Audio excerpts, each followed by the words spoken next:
The evening after the procedure is performed, you will be eating a normal diet, and the following day, you will be walking around the nursing unit. Most patients are feeling well enough to go home the day after the procedure. After you leave the hospital, you should not drive until your physician approves. You will be permitted to shower and cleanse your incisions, but you should avoid soaking your incisions in a tub until they have fully healed. It is normal during your initial recovery to have some mild temperature elevations, and you may have a decreased appetite and reduced energy for 1 to 2 weeks following the procedure.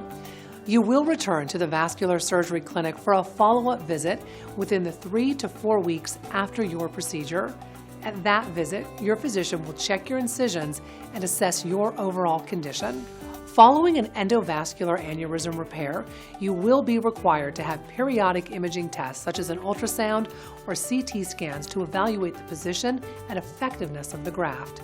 Your doctor will be looking for a stable to decreased size of the aneurysm and will also be looking for abnormal blood flow within the aneurysm sac called endoleaks.